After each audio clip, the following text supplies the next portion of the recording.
The Wings Award is intended to recognize people who have done things to help preserve our aviation heritage here. You know, we go back 106 years now, and as I was mentioning to one of our guests earlier, most of the aviation landmarks are gone, and most of the folks here in the Metroplex now didn't live here 25 years ago. Half of the population didn't live here.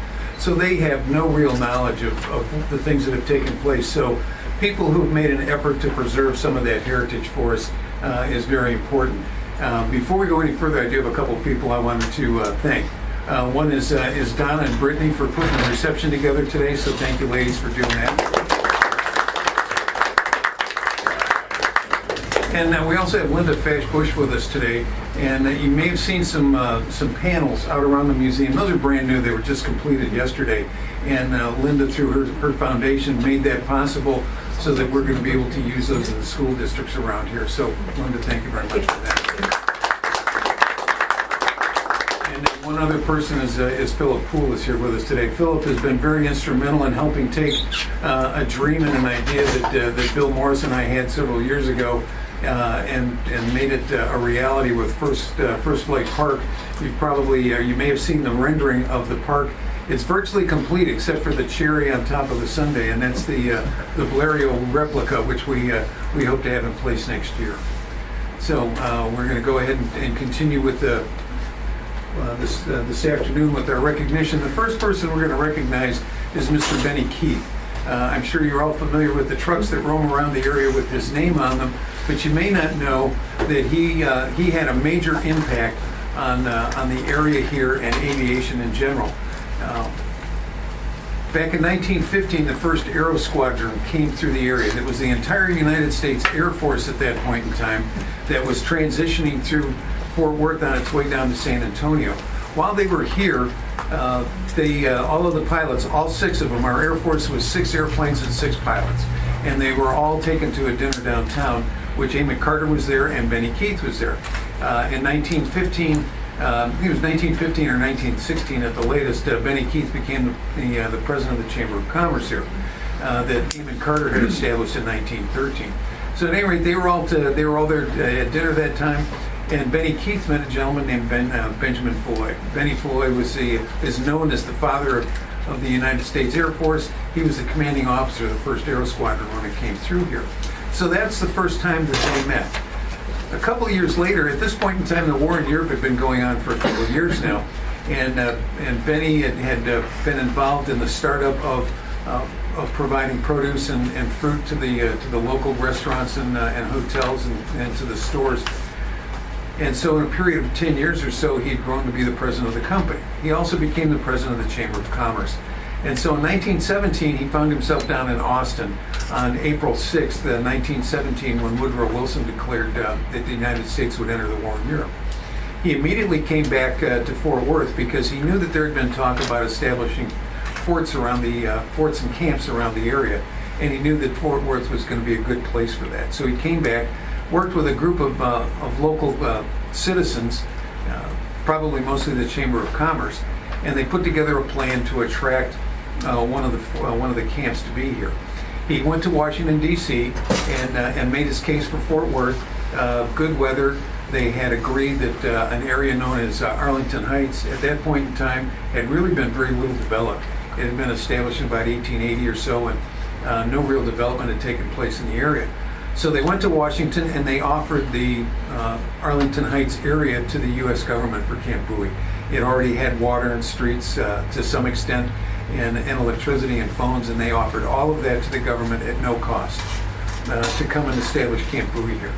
So the government sent out an inspection team in May or June, I'm not exactly certain, May or June of 1917 to take a look at the location and see if it was going to be suitable to build a fort or build a camp. So the inspection team showed up, and the Citizens Committee was there, and it was just an absolute downpour. And so the Citizens Committee thought, this is just not going to happen. They're going to look at this location and say this is not going to work. Well, as it turned out, the military was delighted. They went out and looked at the area, and Arlington Heights had natural drainage, and they were delighted with the drainage to the point that they made almost an immediate decision that one of the camps would be here. So the camp started being built in July of 1917. The troops started showing up in August of 1917, and the camp was finally completed in December of 1917. The influx of just the soldiers into the camp was almost 100,000 people. At the same point in time, or early on in that, there was a decision that there were also going to be airfields built around the country. And Benny Keith decided that we needed to have some of those here. Now, he had learned from his trips to Washington that you can do a lot of business over dinner and drinks as much as you can over a desk.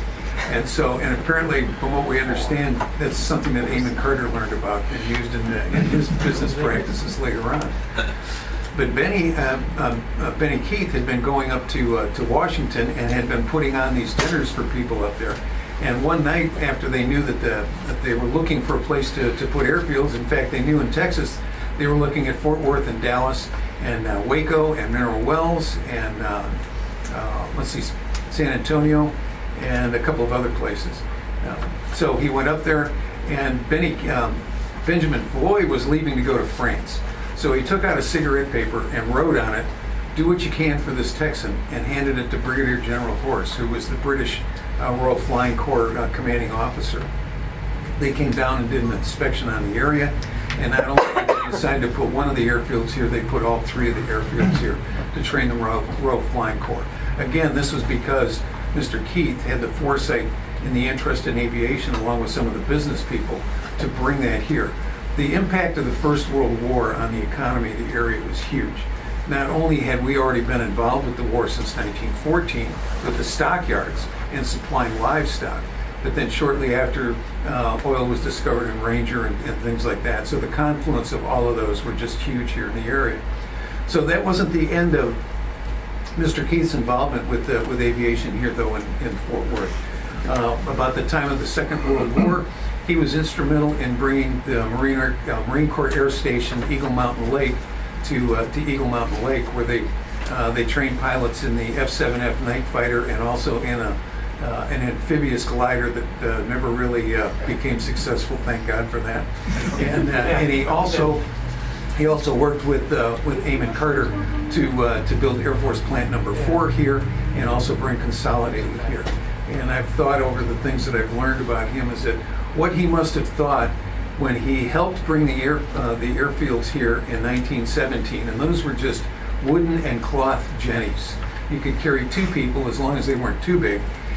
And then from there, not quite 20 years later, they're building massive all-metal B-24 bombers here, to go and fight in Europe. So to me, it's amazing to me that what he did over that time, and his foresight and his interest in aviation, which is still being felt today. Yesterday, you probably heard the news that the first reserve squadron of the F-35 is going to be here at the JRB in the 301st. So had it not been for the foresight of people like Amon Carter and for Benny Keith in those early days, many of the things would not have happened here. 1/5 of all of the workforce here in the Metroplex is aviation related, and that's one of the highest percentages of anywhere in the country. So with that, we'd like to introduce Craig Woodcook. Craig is Consul General, is it? Yes. With Benny Keith, and he's here to receive the award today. And you're welcome to make any comments you'd like. No comments, thank you. Okay, no comments. We'd like to present you with the award. It's presented in memory of Benny Keith in recognition of his efforts in 1978 to secure the 3 World War I airfields in the area, which became a springboard for larger aviation developments. His efforts and support have led to Fort Worth and North Texas becoming one of the leading in aviation and aerospace development. So, thank you. Thank you. Thank you very much. Well said. Go away. And don't go in. More. Had to keep these all separated so everybody got the right one. So here's a lapel pin. Thank you. And one of our first flight coins. Thank you very much. No, thank you. Appreciate it. Thank you.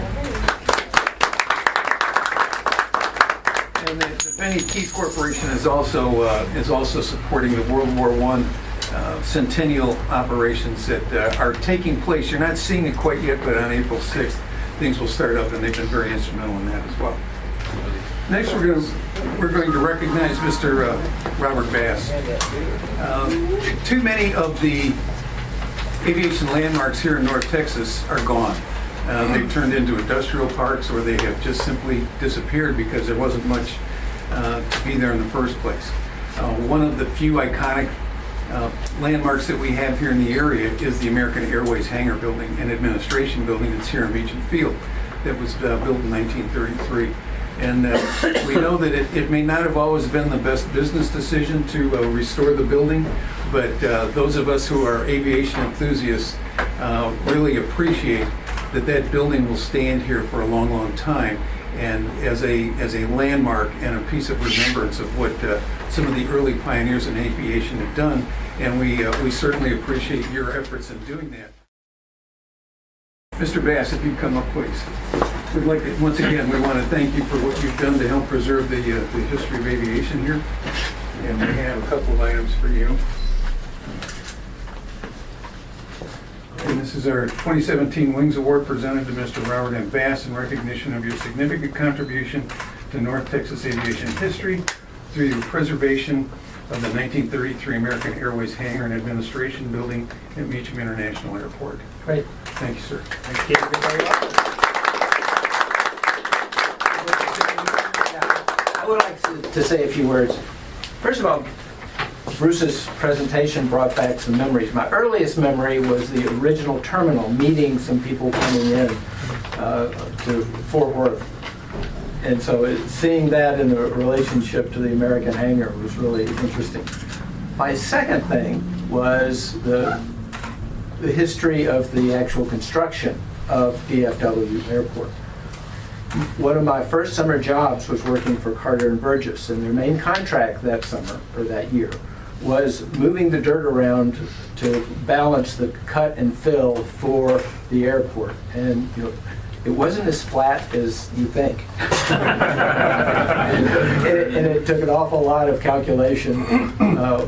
This was pre-computer to figure out how it moves around. The American Airlines hangar is something that I've had my eye on for a long time. Those of you who know part of my history is that I have been involved with the National Trust for Historic Preservation.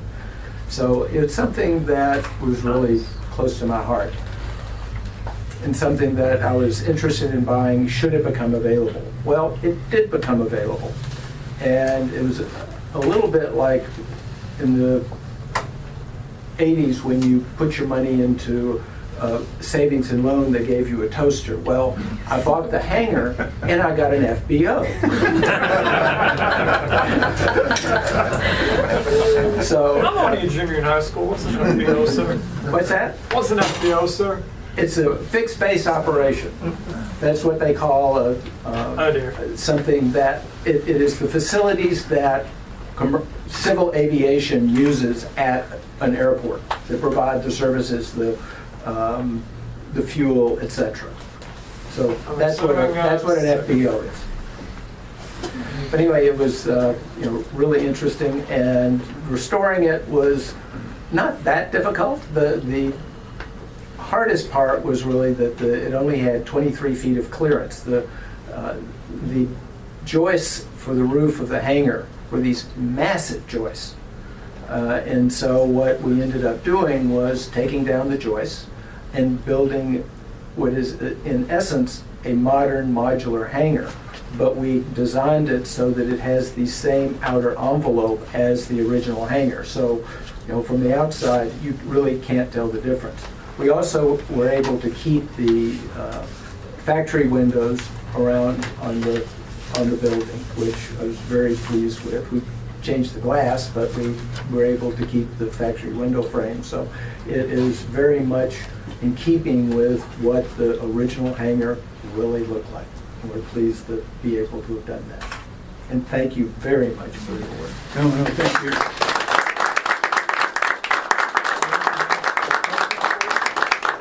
One of our first place points. Terrific.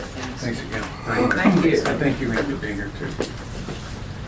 The last person we're going to recognize today is by no means the last person, but it's our own Don Pyeatt. Don has been an active researcher, author, videographer, and volunteer for over 20 years here. It's kind of unusual because he's on the other end of the camera. He normally is taping the presentations for the B-36 Peacemaker Museum and the Lone Star Aero Club. He's been doing that for about 20 years, so he has helped preserve some of the oral history of a great number of people across North Texas who've been involved in aviation, not only the people from here, but lots of other folks. And we want to, it's one of the projects we have here is to try to get that information out to the local schools and things like that. Again, half of the population didn't live here 25 years ago and really is not familiar with that. Don has also been an author. I guess the B-36 Peacemaker book is your most well-known book. Yes, it is. And Don is also one of the constant researchers here for us here at the museum. Between him and Bill Morris and Ben Guttery, those are the people that I rely on to make sure that the stories that we tell here are accurate and correct. And Don has just been a general volunteer here also. So we wanted to recognize him for the years of work that he has done here at the museum with us and with other museums and other organizations in preserving the aviation history of the area. So Don, thank you. Sure.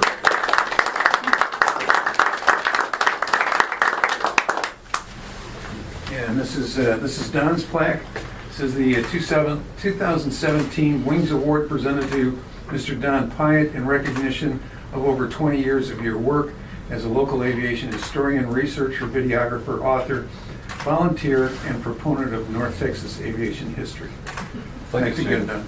You want to say anything? Yeah, just very briefly, I'll try to explain how I came to be here. I don't have an aviation background, but the story that Mr. Bleakley told about Amon Carter Field really struck a chord because I'm an Amon Carter Field brat. My father worked there, and I was out at that airport routinely picking him up after school, bringing him home. And then later, just happened to have a B-36 on display out there that I adopted as my own. And I go pick Dad up, but before I did, I played on the B-36. So time went on, eventually the B-36 got moved into Fort Worth. I lost track of it. And years later, I read a little article in the Star Telegram about the restoration of that airplane over at Air Force Plant 4. And there was a name in the article, Mr. Bill Plumley. So I looked that up in the phone book and called Bill and asked him about it. And he said, sure, we're restoring the airplane, come on out. So I did. Got to know those folks and got really involved. And told Bill that I didn't know anything about setting rivets or airplanes or anything else. And he says, well, we need a historian. We got this building across the way that's just full of historical documents. Need to index them and all, so I went to work doing that. And stayed with the B-36 group until finally the efforts to build a museum to put it in kind of dwindled away. And Bill Guy over here came in and started leading the effort. And I guess one of the things I'm proudest of is that Bill Guy and I started a monthly meeting with the B-36 Association that still goes on today. And how many years has that been, Bill? A few. So anyway, I'm just involved in it. Glad to know all you people. Wish I had the abilities and all that you all do, but I don't, but I do other things, so that's okay.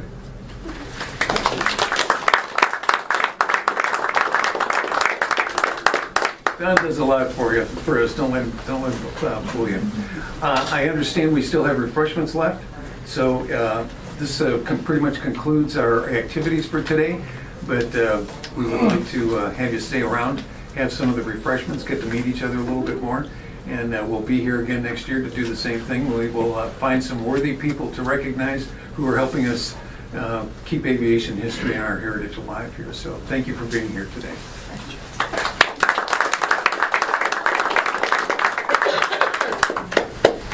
So, please, there's more refreshments. Hey, Bert.